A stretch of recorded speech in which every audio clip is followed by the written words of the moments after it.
je comprends pas tout. Euh, le langage étant le même, ça suffit pas. Forcément, il y a des références culturelles qui divergent.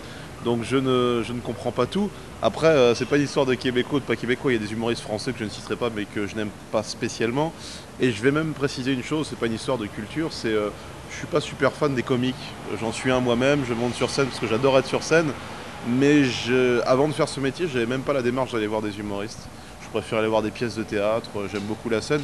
Mais le systématisme du comique, qui est mon métier, hein, que je défendrai toujours, en tout cas sur scène, c'est pas forcément moi, c'est pas quelque chose auquel j'accroche forcément en tout cas.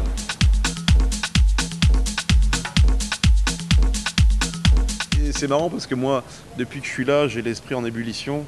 Dès que je fous les pieds à Montréal, c'est une mine d'or pour n'importe quel humoriste d'arriver dans un endroit où tu parles la langue, mais où culturellement tout est différent, parce que tu t'arrêtes pas de gratter. Et quand je viens faire un gala ici, moi mon objectif c'est absolument pas de refaire ce que je fais en France, parce que ça m'intéresse pas. On fait déjà ces salles-là, on a l'occasion de le faire.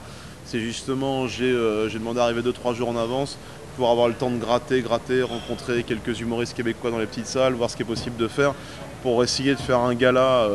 D'abord mon spectacle, évidemment quand c'est mon spectacle t'as pas le temps de réadapter 1h30, d'écrire un spectacle d'1h30, ce serait un peu trop facile si c'était comme ça le métier. Donc tu essayes d'agencer des petites choses, mais je cache pas qu'en plus de cette petite heure que je fais seul là, mon spectacle français, je sais pas s'il y aura des Français dans la salle, etc. Je viens pour m'amuser essentiellement, j'ai beaucoup improvisé à mon avis. Et en ligne de mire, j'ai ces galas où là c'est vraiment préparer 10 minutes pour le public québécois, quelque chose où je sois vraiment en communion avec eux. Je sais qu'il y a des Français qui viennent, qui font leurs 10 minutes, je dirais de fonctionnaires, c'est-à-dire ce qu'ils font habituellement en France. C'est pas mon intérêt, c'est pas...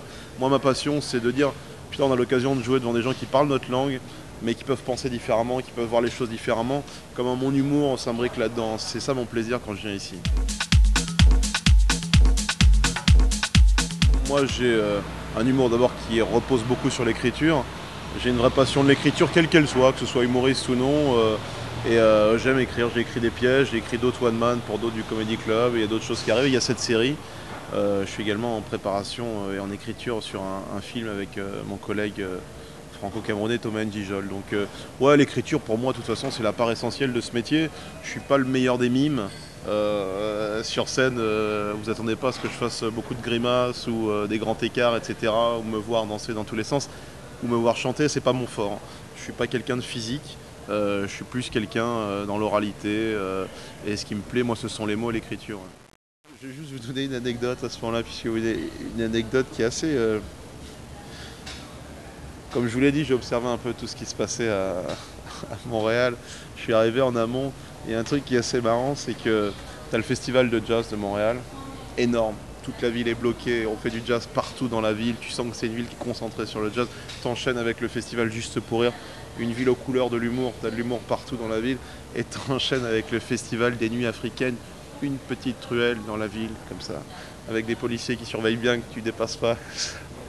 Et j'ai trouvé que c'était très révélateur de la position de l'Afrique aujourd'hui dans le monde. Voilà.